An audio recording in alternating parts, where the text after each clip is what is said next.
open to anyone with capital that wants to speculate with it in that regard. So now Raquel Monton she's responsible for the anti-nuclear campaign for Greenpeace Spain. She's an agricultural engineer. Please go ahead, Raquel.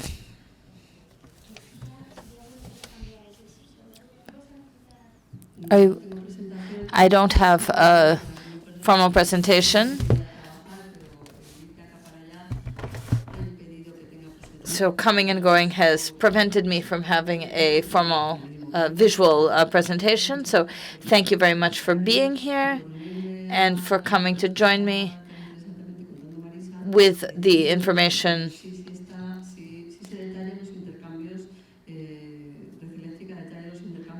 So these informations are available on a daily basis, and if we want to understand the situation in this country and how it is that we have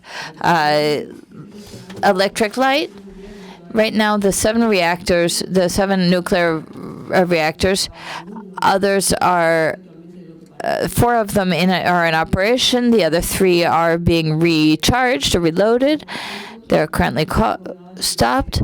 So the megawatts that they have as right at this very instant, this afternoon, the wind isn't blowing, so the wind energy has a reduced impact. Sun energy is extremely high right now, and renewable thermal energy is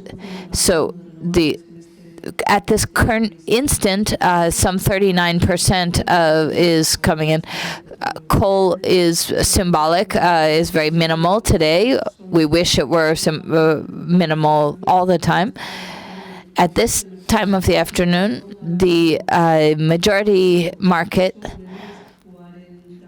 is paying some 45 euros per gigawatt hour.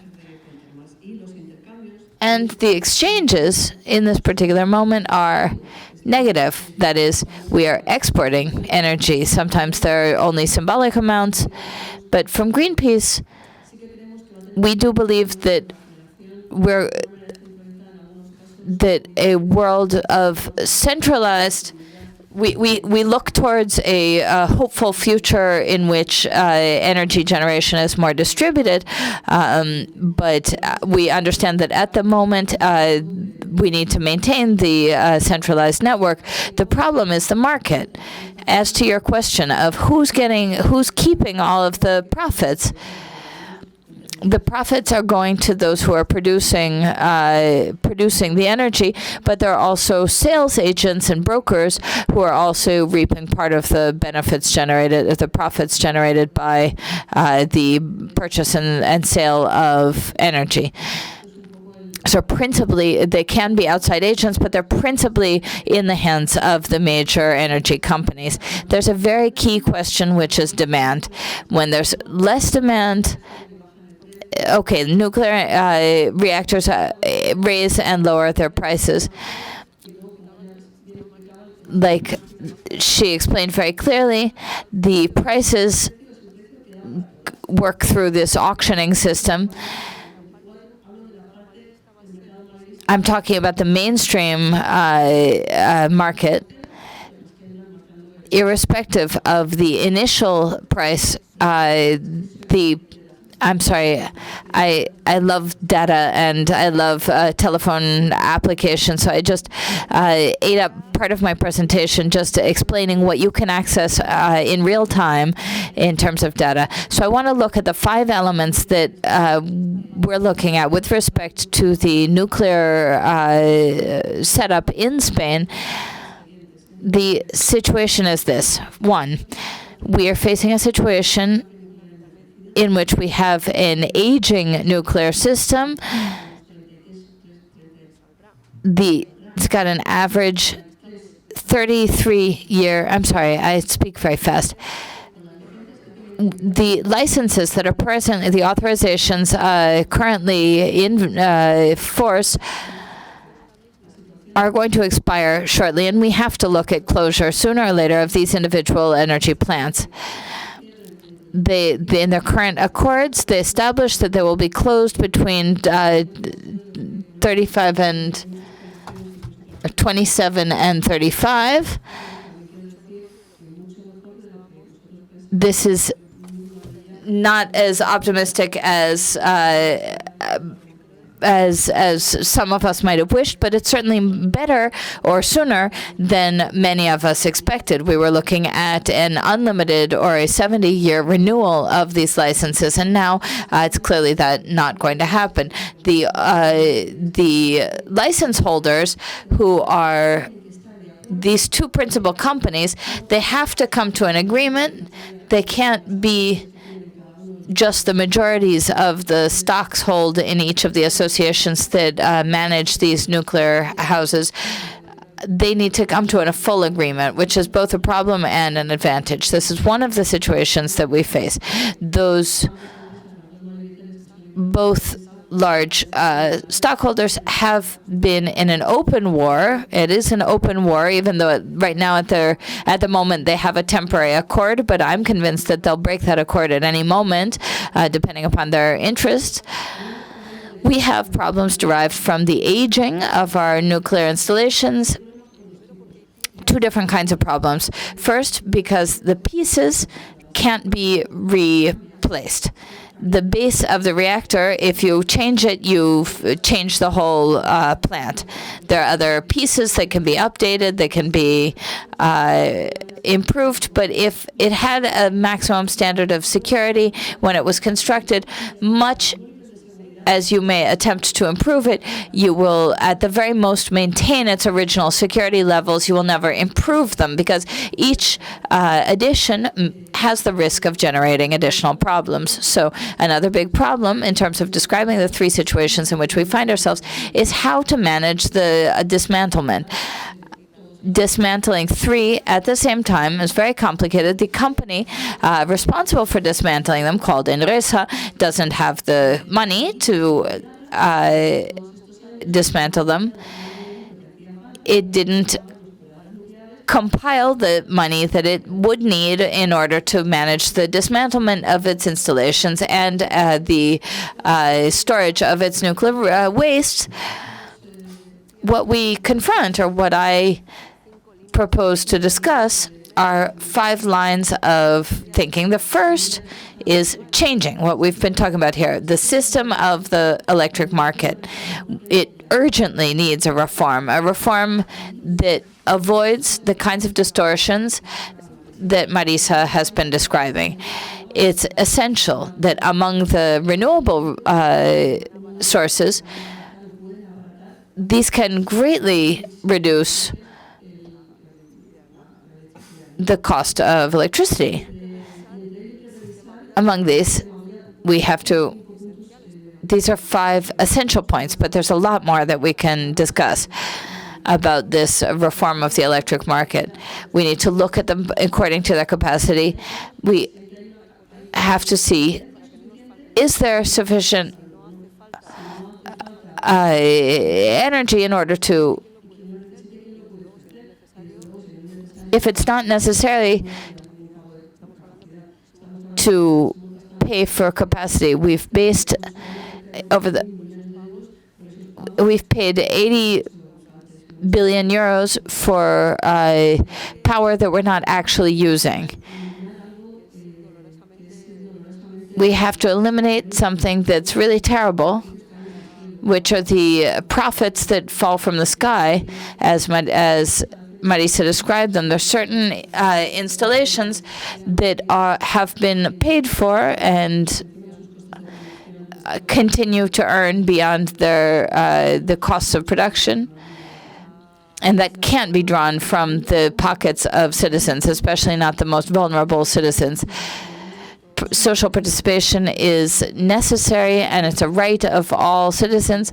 The decisions about whether nuclear licensing should be renewed or and how it should be dismantled, there are enormous social implications for this, and persons must be part of the decision-making process. We have to form part of our electric system. And here I'm going to mention an additional thing and go back to the very beginning, because I just thought about something that I really wanted to tell you. When I talked about people, and when Jordi was talking about flexibility, we've done a lot of studies in Greenpeace, but I want to talk about one very practical and also very conflictive one. We looked at the real situation of the electric generating installations in Spain, whether it would actually be possible simultaneously to close the nuclear and carbon burning installations, whether the system would survive or whether it would stay standing. This is a question of the generation of electricity. We have to be producing this energy and distributing it through the totality of the territory 24 hours a day. And we looked at this in a very conservative way. We looked at 3 different scenarios looking at generation with nuclear reactors, with only nuclear, and with nuclear and carbon-based. One fit in the minimum of the European standard, but since for 2019 we expect 27%. These are very conservative estimates. If the demand continues to grow, whether more or at a greater or lesser rate, the result of all of the combinations of scenarios, first, the electric system is capable of maintaining the guarantee of access to the electric network in any of these cases. That's not the issue. The difference is the cost of the emissions and the carbon dioxide emissions in each one of these combinations. So when we're looking at, when we're lacking energy, we can use gas, not new installations, but put the already existing ones in operation. But all of the previous part in which we looked at the flexibility of the system, and that's where I'm going to go back to what Jordi said, the 2 tremendous potentialities that we discovered in this study and that we've barely mentioned is organizing the demand. The demand is really important, and consumers, when we consume electricity, we can consume, and this has an enormous economic and environmental value, we can choose when we consume energy. So this is the manageability of the demand, and we just don't even ask that question when we look at so we simply consume electricity, and the generators simply provide the electricity. No, this is a dialogue between 2 different parts. And so the consumers can play this role, which is just as important as the other part, choosing when to consume electricity. And that would cheapen the system enormously, favor the dependence upon renewable sources. So if we're talking about uninterruptibility, we could perfectly well close both nuclear and carbon-based plants and increase the percentage of renewables. The other question was the entry of electric cars. An electric car is parked 90% of the time. If we introduce electric cars into the system,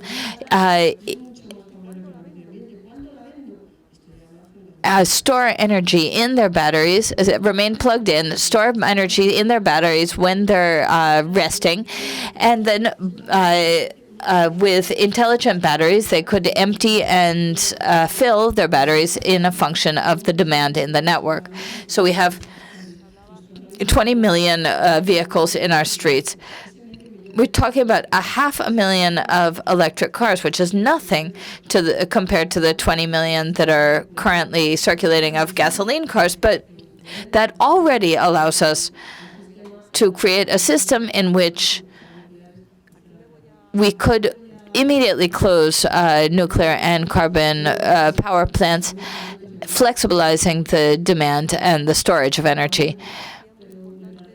We have a report here that explains in greater detail what I'm talking about, but I think it's very important to describe this idea of the management of demand, because I think that's a real key to the question.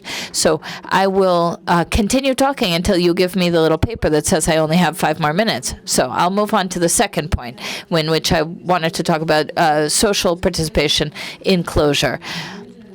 The agreement requires public participation in processes of decision-making in the renewal of the licensing for nuclear plants, including a study of environmental impact. In Holland, cases have been won, and in Spain we need to demonstrate participation of citizens in Spain and look at the border crossing, the transboundary right also to participate in these decision makings.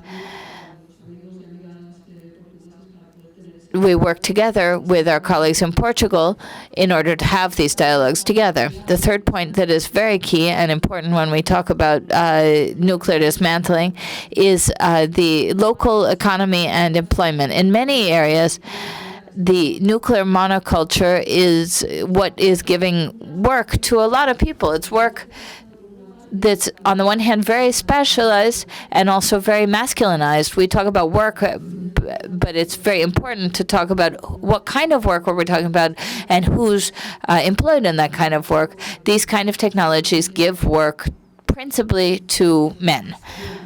So we have to keep that in mind. It's very important. It's an advantage. With nuclear energy, it's slow. The half-lives are thousands of years long, and dismantling, even the fastest dismantlement is 20 years long. So you confine the wastes, and then gradually you can dismantle them. So dismantlement is such a large economic undertaking, and the kinds of employment that these generate, the specialized part, many of those workers would maintain, because they're specialized workers, would remain in their jobs, and this is perfectly renewable or updatable with the activity of dismantling. But you can't just sort of sit and wait for that to happen. You have to begin to work on it with the communities. There was an analysis that in Spain had never been done before. This was done through a independent consultant. The closure of the 7 would generate thousands of employments of jobs in dismantlement. So if we only look at dismantling, and I'm not giving you all the data of the growth of income.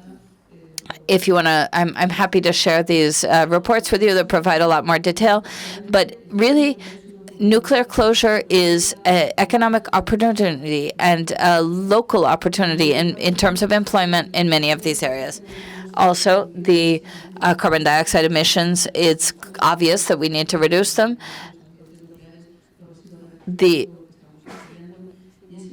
And it's very important that this be accompanied with a reduction of the gas bubble that we presently have, and that could help us in this transition in order to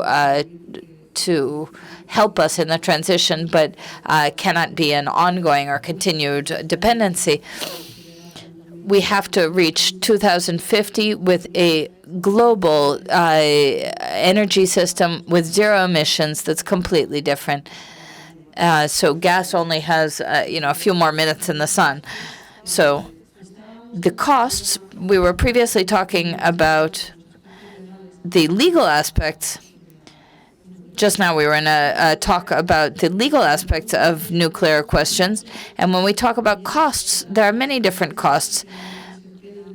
And the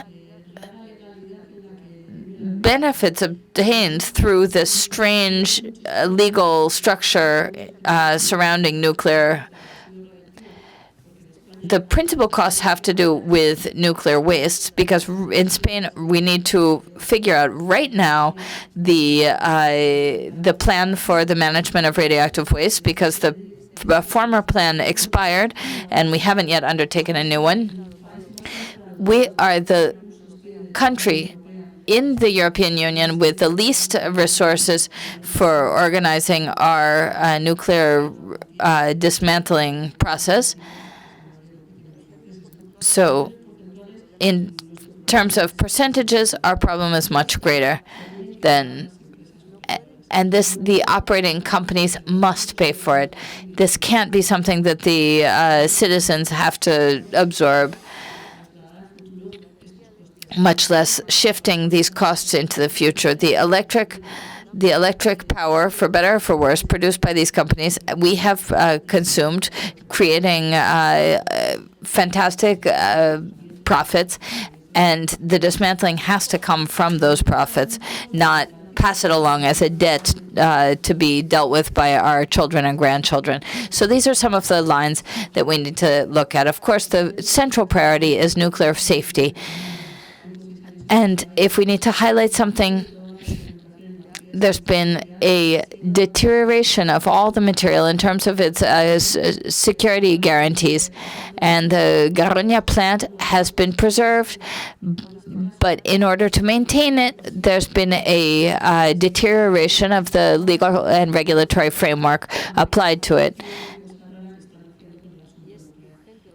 And this is being applied to the strange sort of in-between closure and renewal that's happening. I need to mention specifically one aspect. In Garoña, there was a closure which was considered definitive, but it could be non-definitive depending upon the circumstances. So what does that mean? Certain norms or certain ministerial orders that are stipulated and that indicate, and this creates a lot of legal uncertainty, a lot of problems for other interests, for other companies. If something that has already its lifespan and is coming to a closure can be renegotiated, that's a tremendous legal uncertainty. In 2027, they say it's a definitive closure, but then if there's a legislation that allows the definitive closure to be not so definitive, this could be a serious problem on many different ways. So there are a lot of different norms that have been modified, and it's very important to recover their clarity. In this sense, I think I've made a summary of what I wanted to tell you. I'd be very grateful for questions. And we do have 3 demands and 1 proposal. The 3 demands, thinking about the 3 aspects of the nuclear,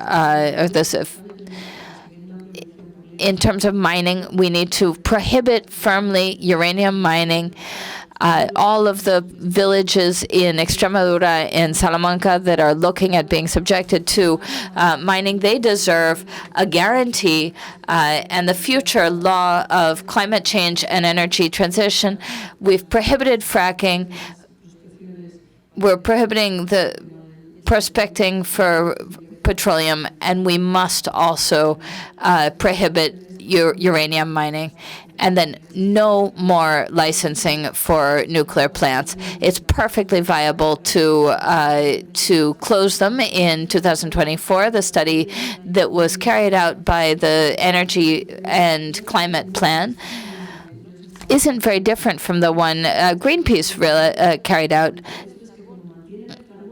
If they maintain carbon and nuclear, even adding greater percentages of renewable, they get results that are very similar. even with their own studies, you can make it. Yes, we have to push for 75% renewables. And then we can comfortably close coal, nuclear, and most of the gas plants. And then the third demand has to do with the general plan for nuclear waste.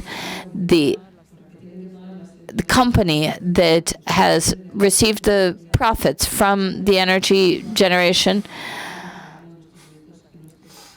must absorb the cost for nuclear waste. And this has to pay for this dismantling and the ongoing management of the nuclear waste. Thank you very much.